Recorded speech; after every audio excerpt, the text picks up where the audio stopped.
Hi hello नमस्कार. नवीन व्हिडिओमध्ये स्वागत करते. मी ज्योती सुरवसे फॅशन डिझायनर मराठी आपल्या ह्या यूट्यूब चॅनलमध्ये. तर ताईंनो, बरेचसे दिवस झालं आपण आहे ना डेली रुटीनचा ब्लॉग केलेला नव्हता. माझा जो दुसरा चॅनल आहे त्याच्यावरती तर तुम्हाला डेली रुटीन रोजची रोज व्हिडिओ बघायला मिळतात. शॉर्ट मिनी ब्लॉग प्लस मोठे व्लॉग तर मिळतात बघायला. पण जे टेलरिंगचं रुटीन असतं ते कंपल्सरी रोजची रोज मी त्याच्यामध्ये थोडंसं दाखवते.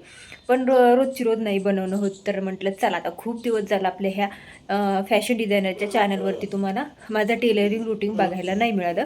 तर आजचं छोटंसं नॉर्मल रुटीन असणार आहे. पण कसं काय हे सर्व तुम्हाला बघायचं आहे, म्हणजे तुम्हाला लक्षात येईल. कारण बऱ्याच ताई मला वेगवेगळे प्रश्न विचारत असतात की ताई तू कसं काय हँडल करते.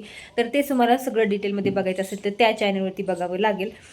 पण जे माझं टेलरिंग रुटीन असतं तर बघा, आता साधारण 1 वाजली आहे. तर माझी घरातली सर्व कामं आवरलीत. मला अस्तरसुद्धा सकाळीच आहोने आणून दिलेले आहेत आणि ते अस्तर वगैरे आणलेले आहेत. ते मला अस्तर लिहून ठेवणे प्लस मग नंतर माझे कामाला लागणे. काही रात्री मी ब्लाऊजचं कटिंग करून ठेवलेलं आहे तर ते मला शिवायला घ्यायचे आहेत. तर मग माझं आजचं रुटीन कसं असणार आहे, मी किती ब्लाऊज शिवले, काय शिवले, कोणत्या डिझाईन बनवल्या, काय कसं हे सर्व तुम्हाला व्हिडिओमध्ये आज शेअर करते. तर चला, आजचा दुपारीचा 1 वाजलेला आहे. तर 1 ते तुम्हाला संध्याकाळीपर्यंतचं माझं जेवढं टेलरिंग रुटीन होईल तेवढं मी शेअर करणार आहे. व्हिडिओ पूर्ण शेवटपर्यंत बघायचा आहे आणि ह्या व्हिडिओमध्ये तुम्हाला छोट्या मोठ्या टिप्स पण असणार आहेत. त्याच्यामुळं व्हिडिओ पूर्ण बघायचा आहे. तर चला व्हिडिओला स्टार्ट करूया. म्हणजे व्हिडिओला स्टार्ट झालेला आहे, म्हणजे व्हिडिओ सुरू झालेला आहे, पण आपलं टेलरिंग रुटीनला करूया. तर आता 2 पिशव्या पडलेल्या आहेत. तर ह्या पिशवीमध्ये काही मी ब्लाऊज कटिंग करून ठेवले होते आणि ह्या पिशवीमध्ये काही अस्तर आणून दिलेले आहेत मला आहोंनी. त्याचबरोबर ह्याच्यामध्ये एक ड्रेस आहे, पूर्ण टॉप आणि प्लाझो फिटिंग करायची आहे. ठीक आहे. त्यानंतर खाली 2 पिलो कवर पडलेले आहे, त्याला पण फिटिंग करायची आहे. ठीक आहे. त्यानंतर बरेचसे कामं आहेत. कालच्या ह्याच्यातला एक ब्लाऊज बाकी आहे. एक साधी सलवार शिवायची आहे. प्लस एक ह्याच्या 4 ब्लाऊज कटिंग करून ठेवलेले आहेत. प्लस मला याच्यामध्ये सुद्धा 5-6 ब्लाऊज आहेत ते शिवायचे आहेत. पण तसं तर तिकडं पण बरंचसं काम आहे. सगळं काही आजच्या आज होणार नाही. तर आज मी फक्त ब्लाऊज शिवणार आहे. तर किती काय सर्व तुम्हाला शेअर करते आणि ब्लाऊज शिवून झाले की मग मात्र मला ब्लाऊजचं कटिंग पण करून ठेवायचं, जे की उद्याची तयारी असते. तर चला, उद्याच्या ब्लाऊजची पण तयारी मी आदल्या दिवशीच करून ठेवते, जेणेकरून दुसऱ्या दिवशी कसं कामं व्यवस्थित उरकतात. आता अस्तर कोणते आणले ते सर्व मी चेक करून ठेवते आणि लिहूनसुद्धा ठेवते. चला, त्यानंतर लगेच मग बघितलं अस्तर किती आणलेत, काय कसे आणलेत ते सगळं चेक करून वहीवरती लिहून वगैरे म्हटलं ठेवावं. म्हणजे कसं आपल्याला नंतर मग लक्षात राहत नाही. आणि एकदा ब्लाऊज कटिंग केलं ना तर परत अस्तरही एक ठिकाणी सगळे येत नाही. त्या ब्लाऊजच्या कटिंगमध्ये कटिंग करून ठेवलेलं असतं. तर मग बघितलं तर इथं टोटल 6 अस्तर होते आणि 6 ब्लाऊज एकाच कस्टमरचे होते. 4 टक्स ब्लाऊज होते पूर्ण आणि 38 साईजमध्ये होते. तर आता तुम्हाला 38 साईज 4 टक्स ब्लाऊजचं कटिंग आणि स्टिचिंग आपले व्हिडिओ चॅनलवरती आहेत. एकदा व्यवस्थित चेक करा. ते सगळं व्यवस्थित लिहून वगैरे ठेवून दिलं आणि त्यानंतर मग अशा पद्धतीने आता इथं व्यवस्थित हे सगळं म्हटलं 2 अस्तर आहेत ना मला आणायचे होते. तर म्हटलं सकाळी किंवा संध्याकाळी देता येतील म्हणून 2 त्या साड्या होत्या ना एका कस्टमरच्या, तर तेवढ्या मी पीस वेगळे करून घेतले आणि एक लेवलमध्ये साड्याचं ते पीस पण कट करून घेतलं एक पदर. आणि एका पदरालाच पिको करायचा होता, कारण साड्यांवरती बॉर्डर होती. आणि मग मी लगेचच पिको करायला बसले, कारण साड्यांना फॉल लावायचा नव्हता. ठीक आहे. त्यासाठी मग लगेच पिको करून द्यावं म्हटलं, जेणेकरून लगेच पटकन घडी घालून ठेवलं ना, ब्लाऊज शिवून झाला की मग देता येतो. आणि मग बाकीचे जे काही मी ब्लाऊज कटिंग करून ठेवले होते पहिले ते शिवायला घेतले. अगोदर माझा एक रेडी झालेला होता, पण मी काही ट्रायबोर्डला कॅमेराच नव्हता लावला. मग सोनू आली, तिने मग धरलं थोडंसं आणि मग अशा पद्धतीने माझा एक ब्लाऊज ऑलरेडी झाला होता आणि एक दुसरा चाललेला होता. तर बघा आता किती होते काय सगळं आता डायरेक्ट संध्याकाळच्या टायमाला. तर बघा माझे 3 ब्लाऊज कंप्लीट झालेले आहेत. तर हा एक पूर्ण स्टिच करून घेतला आहे. त्यानंतर हा एक स्टिच करून घेतला आहे ना. आता 5:30 वाजलेत. आता तुम्हाला मी 1 वाजता म्हटलं होतं, तर बघा 1 वाजता मी म्हणलं. त्यानंतर मग थोडंसं व्हिडिओचं काम केलं, व्हिडिओ टाकला. थोडंसं होतं राहिलेलं बाकी ते केलं आणि मग अस्तर लिहून घेतले. थोडंसं विशालसोबत टाईम घालवला. त्यानंतर त्याला जेवायला दिलं. ते जेवण वगैरे करूच तर म्हणजे कसं त्याच्यात थोडंसं कधी जवळ बसावं लागतं, कारण की ते जेवणच नाही करत मग असं होतं. म्हणजे माझ्या मुलाला आता तुम्हाला सांगते. त्यानंतर 2 ब्लाऊज शिवले. ठीक आहे. त्यानंतर मी जेवण केलं. थोड्या वेळ लाईटही गेलेली होती अर्धा तास. मग थोडासा रेस्ट पण केला. मला सर्दी झालेली, माझा आवाजही तुम्हाला ओळखू येत असेल थोडासा बदलला आहे. त्यामुळे माझी सर्दी वगैरे झाली होती. मग थोडंसं मी आराम केला, म्हणजे थोडंसं मोबाईलमध्ये थोडं कमेंट वगैरे वाचणं, त्याला रिप्लाय वगैरे देणं हे चाललेलं असतं. आणि त्यानंतर मग हा एक ब्लाऊज आहे. तर हा पूर्ण आता फिटिंग वगैरे टाकून माझं रेडी झालेला आहे. तर बघा, बऱ्याच ताई म्हणतात की ताई फिटिंगविषयी एक व्हिडिओ बनव. तर फिटिंग अशा पद्धतीने सरळ येणे किंवा फिटिंग कशी टाकायची याच्यावरती ना डिटेल व्हिडिओ आहेत. 2-3 व्हिडिओ आहेत आपल्या चॅनलवरती. एकदा व्यवस्थित चेक करा. आत्तासुद्धा मी मागं 1-2 आठवड्याखाली व्हिडिओ टाकलेला आहे. तर अशा पद्धतीने मी फिटिंग टाकत असते बघा. आणि एकदम सरळ आलेली आहे. अशा पद्धतीने जर तुमची ही अशी सरळ फिटिंग आली ना, तर ब्लाऊज कुठेच असं इथं फुगा पडते इतका तिथे पडते असं कधीच होणार नाही. आणि मुंड्याचं पण जॉईन करताना एकदम बरोबर आलं पाहिजे बघा. आणि हे अशा पद्धतीने ही फिटिंगसुद्धा आली पाहिजे. आता इथं मुंड्याचं फिटिंग करताना हे दोन्ही पण मुंडे एका एक आले पाहिजे. आणि बरेच काही म्हणतात की ताई आमचे भाग खालीवरी होतात, मग इथून खालीवरी जातं. तर बघा, इथून खालीवरी जाण्याचा म्हणजे हे पुढचा भाग आणि मागचा भाग अगदी बरोबर आलेला आहे. आता ही प्रिन्सेस कट ब्लाऊज आहे. आता बघा, थोडक्यात तुम्हाला एक गोष्ट मी समजावून सांगते. तर बघा, बऱ्याच ताई बोलतात की ताई तुमचा कटोरी म्हणजे प्रिन्सेस कट ब्लाऊज असल्यावर तुम्ही पुढच्या साईडला उंची वाढवत नाही.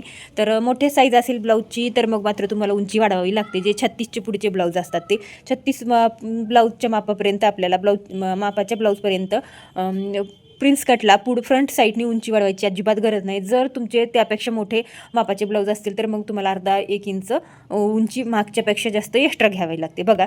आणि जर अशा पद्धतीने छोट्या मापाचे ब्लाऊज असतील 36च्या खालचे म्हणजे 38 ते 36पर्यंत तुम्हाला उंची अजिबात वाढवायची नाही. अगदी परफेक्ट ब्लाऊज बसतो.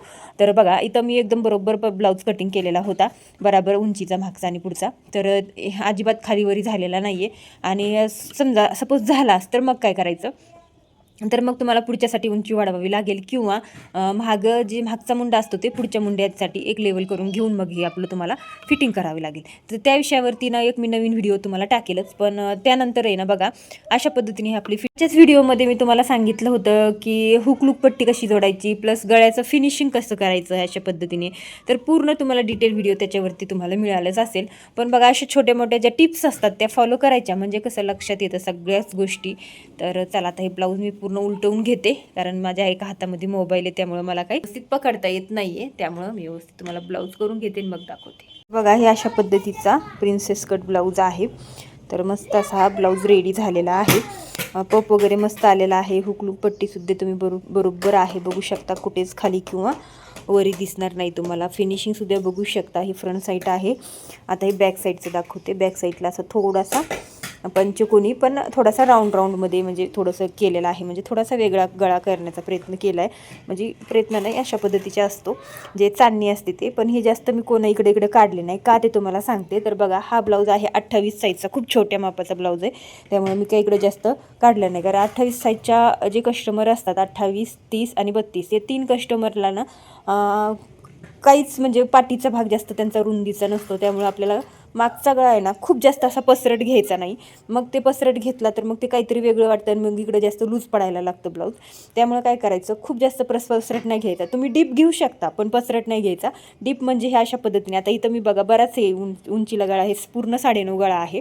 तर इथून ते इथपर्यंत पूर्ण 9.5 गळा आहे. पण तरीसुद्धा मी जिकडे जास्त मी हे गळा पसरलेला नाही आहे. तर हीच गोष्ट एक लक्षात ठेवायची. इकडे जर जास्त गळा पसरला तर मग हे ब्लाऊज आहे ना खूप साईडला जायला लागतात आणि मग ब्लाऊज आहेत ना लूज पडायला लागतात किंवा आपलं जे खाकीमध्ये किंवा मुंड्याच्या खाली कमरेच्या वरती असं थोडासा कुठेतरी घोळ यायला लागतो. मग त्याच्यामुळं जे कमी साईजचे ब्लाऊज असतात त्यांना उंचीला तुम्ही भरपूर घेऊ शकता पण पसरट नाही घ्यायचा. डीप गळा तुम्ही घेऊ शकता पण जास्त पसरट नाही घ्यायचा. इथं जर गळा रुंदी तुम्ही इथं 2 इंच किंवा 2.25 इंच ठेवली असेल वरच्या साईडला, तर खालच्या साईडला गळ्याची रुंदी फक्त आणि फक्त 2.5 ठेवा. त्यानंतर वाटलंच तुम्हाला की ब्लाऊज म्हणजे खूप जास्त गळा मोठा होते ब्लाऊजचा, तर मग मात्र तुम्ही इथं 2.25 ठेवली तर इथं पण 2.25च ठेवा आणि मग राऊंड द्यायला सुरुवात करा, म्हणजे आकार द्यायला. तर बघा, अशा पद्धतीने हा पूर्ण माझा ब्लाऊज रेडी झालेला आहे. आणि 3 ब्लाऊज मी स्टिच केलेले आहेत. हा एक आणि त्यानंतर हा एक आणि हा एक. तर बघा, हा एक अशा पद्धतीचे 3 ब्लाऊज माझे झालेत. तर आता पसारा तर भरपूर झाला आहे. साल्टर करून घेते, एक बाकीचे छोटे मोठे कामं करून घेते आता आणि मग संध्याकाळचं आपलं जे काही रुटीन असतं ते पद्धतीचं होताच रुटीन, म्हणजे जास्त काही नव्हतं, कारण सर्दीमुळं डोक्यामुळं मला काही जास्त काम करायचं मूड नाही आहे, कारण घसा सर्दी आणि डोकं खूप जास्त प्रमाणामध्ये दुखतंय. तर बघूयात, आता मी 2-3 वेळा गोळ्या खाल्ल्या पण काही फरक पडत नाही आहे. संध्याकाळी हॉस्पिटलला जाऊन येईल आणि मग चांगली रिकवर झाली की मग छान पद्धतीने रुटीन सुरू होईल. मग आपले 5-6 ब्लाऊज डेलीचे होत असतात. तर ते पण दुपारून बसून. तर बऱ्याच ताई मला बोलतात, कालच्याच व्हिडिओ खाली एक कमेंट आली होती की ताई ब्लाऊजचा स्पीड कसा वाढवायचा. तर त्याच्यावरती पण सेपरेट व्हिडिओ आहेत मला वाटतं, पण तरीसुद्धा छान पद्धतीने तुम्हाला समजून सांगून मी एखादा व्हिडिओ बनवेल. आणि त्यानंतर बऱ्याच ताई म्हणतात की 12 वाजता घरातलीच कामं आवरतात, मग तिथून पुढं किती वेळ उरतो आपल्याला कामं करण्यासाठी, मग कामं पटापट होण्यासाठी काय काय करावं. तर त्याच्यावरती पण एक व्हिडिओ बनवेल, किंवा माझं 12 ते संध्याकाळचे 7 पर्यंतचं जे रुटीन आहे ते सुद्धा मी एकदा शेअर केलं होतं, पण तरीसुद्धा करील. कारण मी 12 वाजता बसले तर संध्याकाळच्या 7 वाजेपर्यंत किती ब्लाऊज होतात, त्यामध्ये सुद्धा अधूनमधून उठणे, प्लस कुणी कस्टमर आले त्यांना हँडल करणे, परत लाईट गेली त्याच्यामध्ये वेळ जातो, परत त्याच्यामध्ये आपण 2-3 वेळा खातो पितो, म्हणजे एकदा जेवण करतो, पण इतर पाणी पिणे वगैरे थोडं किंवा थोडंफार काही खाणे, चहा पिणे वगैरे, त्याच्यात पण बराच वेळ जातो आपला. आणि माझं तर कसं असतं, म्हणजे मोबाईलमध्ये एखादी कमेंटवरती दिसली की मग ते पण वाचायची, थोडासा स्टॉप करायचा, कुणी आलं बोलायचं, म्हणजे कस्टमर वगैरे आले तर. परत मुलं पण घरात असतात, मुलांना काय द्यायचं, म्हणजे सतत उठणं बसणं चालू असतं. तरीसुद्धा माझे 12ला जर बसलं तर संध्याकाळच्या 7 वाजेपर्यंत माझे 5 ते 6 ब्लाऊज आरामात होतात. तर मग तसं रुटीन मी तुम्हाला एकदा नक्की शेअर करेन, म्हणजे तुमच्यासुद्धा लक्षात येईल की कशा कशा पद्धतीने कामं केले पाहिजे. ठीक आहे, तर चला आवरून घेते, कारण ऑलरेडी खूप जास्त वेळ झालेली आहे. म्हणजे पण ब्लाऊज 3च झालते ना, आज मी ठरवलं होतं की थोडंसं लवकर बंद करून उद्याच्या ब्लाऊजचं कटिंग करून ठेवीन असं म्हटलं होतं. आणि जे हा ब्लाऊज शिवला आहे ना मी, तर ह्या ब्लाऊजच्या अजून मला 3 ब्लाऊज माझे बाकी आहेत बघा शिवायचे. तर हे 3 ब्लाऊज बाकी आहेत, 1, 2, 3. तर बघूयात, आता एकच शिवला, उद्याच्याला बाकीचे हे 3 ब्लाऊज, आणि अजून मला 2-3 कटिंग करून ठेवायचे. तर हा ब्लाऊजचं टार्गेट कंप्लीट करायचं म्हणजे करायचं. तर चला, त्यानंतर ना बाकीचं सगळं आवरून घेतलं, झाडझूड वगैरे करून घेतली. आणि ते ब्लाऊजला काही बटन होते आणि काजे होते, म्हटलं चला जाऊ दे, ते काजे करून आणता येतील आणि बटन लावायला बाहेर देता येतील, म्हणून मी ते तसेच ठेवून दिले. आणि एक जो हिरवा कलरचा ब्लाऊज होता ना, जो की मी तुम्हाला फिनिशिंगविषयी सांगितलं होतं, तर त्या ब्लाऊजला हुक लावायची होती, आणि ते काय आमच्या घरचाच होता, म्हणजे माझ्या बहिणीचंच होतं. म्हटलं चला ते नंतर लावता येईल.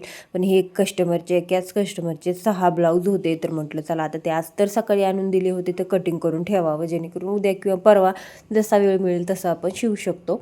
कटिंग करून ठेवलेलं असेल ना, तर जेव्हा आपला मूड असेल, तेव्हा आपल्याला वेळ असेल, तेव्हा आपण पटकन शिवायला बसू शकतो.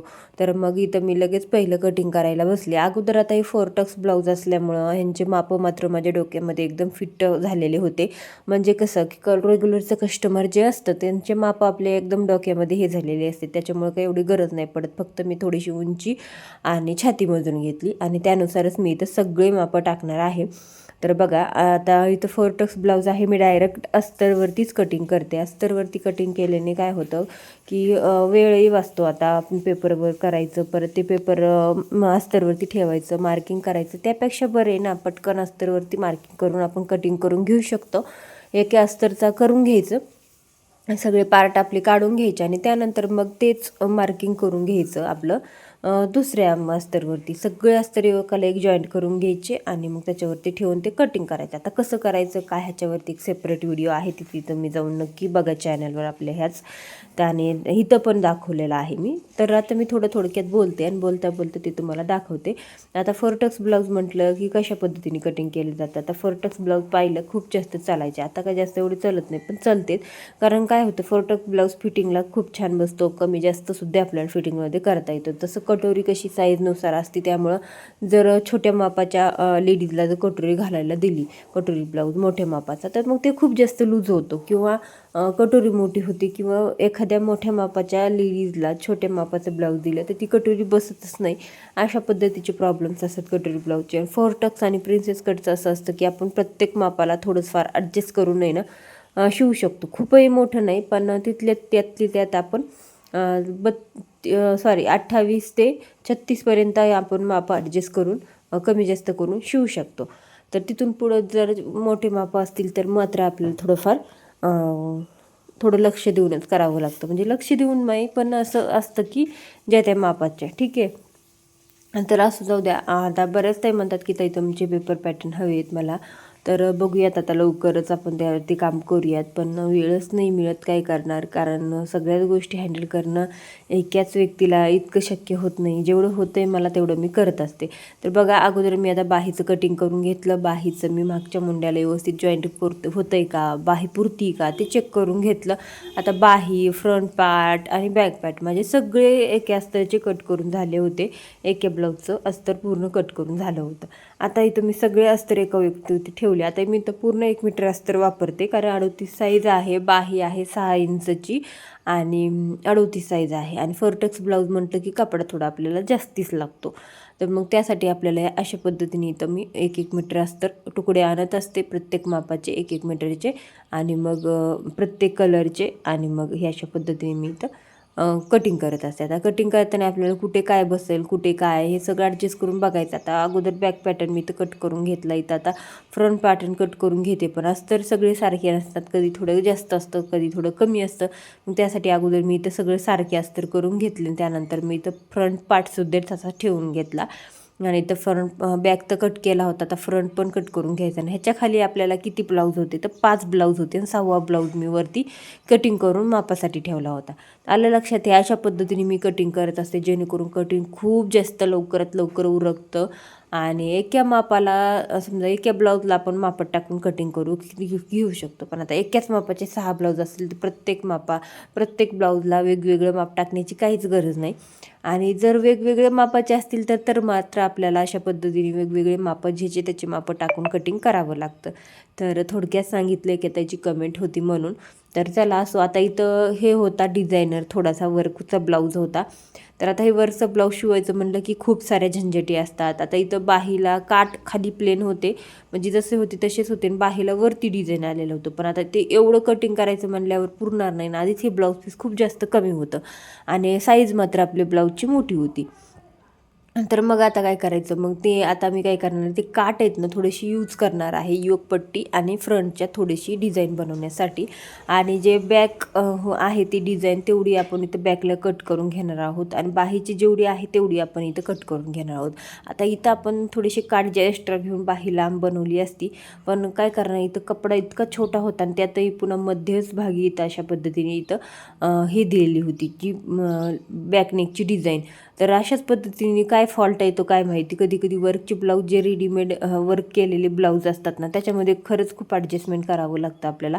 मोठा ब्लाऊज असेल तर त्याला जॉईंट वगैरे देऊन अशा पद्धतीने ॲडजस्टमेंट करावं लागतं. त्यानंतर छोटा असेल तर त्याला परत थोडंसं कापाकापी करून ॲडजस्ट करावं लागतं. म्हणजे बऱ्याच गोष्टी, आता मोठा असेल तर आपण जॉईंट करून देऊन ॲडजस्ट करू शकतो, पण छोटा असेल तर मात्र खूप जास्त परेशानी होती. आता हे सगळं कसं करायचं, काय करायचं, ह्याच्यावरती आपल्या चॅनलवरती व्हिडिओ आहेत. वर्कचं ब्लाऊज कटिंग कसा करायचा, स्टिचिंग कसा करायचा, ह्याच्यावरती आहेत. त्याच्यामुळे मी काय आता परत सांगत नाही. माझं फक्त इथं पटापट इथं कटिंग करायचं चालू होतं. आणि मी ना एकाच मापाचे जर ब्लाऊज असतील, तर कटोरी असेल तर मग त्यांचे जे कुणाला, ज्या कस्टमरला नेहमीचं कटोरी ब्लाऊज लागत असेल त्यांचे पॅटर्न मी काढून ठेवलेले असते त्यांच्याच मापानुसार. आणि मग ते कटोरी ब्लाऊजचं व्यवस्थित मार्किंग करून घ्यायचं अस्तरवरती पूर्ण पॅटर्नचं. आणि मग तो अस्तर एका एक ठेवून अशा पद्धतीने कटोरी ब्लाऊजचं सुद्धा मी कटिंग करत असते. फोरटक्सचं फक्त अस्तरवरती एक मार्किंग करून घ्यायचं, अस्तर पहिलं कट करून घ्यायचं, आणि मग त्याच्यावरती ते बाकीचं कटिंग करायचं. अशा पद्धतीने कटिंग केलं ना तर कटिंग खूप जास्त लवकर उरकतं. तर बघा, मी तर 6 ब्लाऊज आणि अजून एका कस्टमरचे 2 होते कटोरी ब्लाऊज, ते असे टोटल 8 ब्लाऊज मी इथं कटिंग केलेले आहेत. तुम्हाला दाखवते बघा. आणि इतका पसारा झाला आता तो सगळा आवरायचा आहे मला, आणि संध्याकाळी झाली होती तर दिवाबत्ती पण करायची आहे. तर बघा, दुपारची 1 ते संध्याकाळच्या 7 वाजेपर्यंत मी इथं 3 ब्लाऊज स्टिच केले, थोडा आराम केला, त्यानंतर बऱ्याच गोष्टी, आणि इथं ब्लाऊज सुद्धा भरपूर कट केले. तर एवढ्या ब्लाऊज कटिंग करायला 1 तासभर गेला, आणि अशा पद्धतीने मी पूर्ण कटिंग करून ठेवलं. चला, आजचा व्हिडिओ इतकंच. व्हिडिओ आवडला तर एक लाईक नक्की करा, चॅनलला सबस्क्राईब करा. भेटू त्याच्या व्हिडिओमध्ये.